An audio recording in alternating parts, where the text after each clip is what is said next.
Christians and Muslims worship the same God? Is Allah the same as Jehovah? Can you both be a Christian and a Muslim at the same time? Should Christians be reaching out to Muslims seeking spiritual reconciliation with them? Should Christians and Muslims be holding joint worship services? Is the sacred book of Islam equal to authority of the Bible? And should Christians and Muslims seek to merge their religions into a new religion called Chrislam? Expose fallacies and false teaching and false doctrine, particularly on this issue of what's called Chrislam.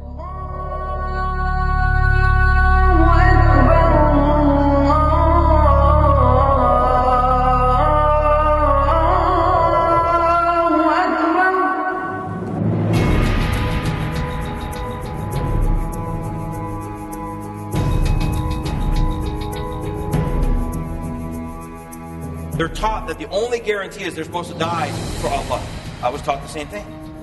And yet here I'm learning for the first time about the gospel message of Jesus Christ. That Jesus, the true God, has died for me so I can live for Him and have eternal life. I'll tell you one thing was very clear to me. These are not the same God. As much as we want to reach Muslims with the gospel of Jesus Christ, as much as I want to rescue Muslims from the darkness of Islam, at the same time, as a pastor, my heart is for the church of Jesus Christ, for the bride of Christ. And I don't want to see one person in the church deceived. The church is confused about it.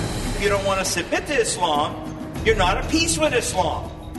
So this kind of merging and blending and mixing, even if it seems like it's working, is only temporary. How can you have a common word dialogue and believe that both books are divine if one is correcting the other? There is no common word. Both sources contradict each other.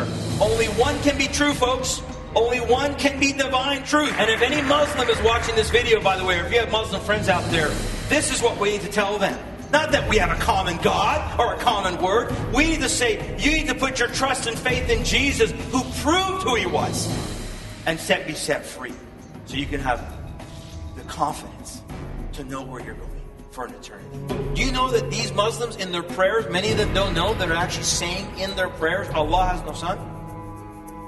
They're actually denying Christ in their daily prayer. Missionaries are saying, Muslims, listen, you can believe in Jesus Christ and remain a Muslim or stay in your Muslim community. Go to the mosque, do your daily prayers. And yet in their daily prayers they're denying Jesus Christ. What are we telling them? How can it be? It denies the crucifixion. Well, if it denies the crucifixion, it must deny the resurrection. There can be no resurrection, no crucifixion, no resurrection, no Christianity. Have I not taught you tonight that the Muslims believe and the Quran teaches that the Bible is corrupt? That we shouldn't be saying that God has a son? And what do? We accommodate them.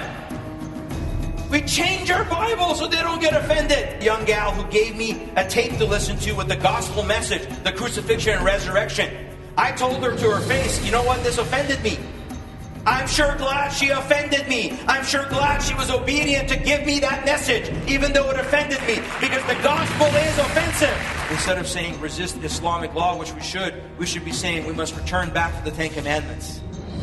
We must return back to the laws that this nation was founded upon, the laws of God.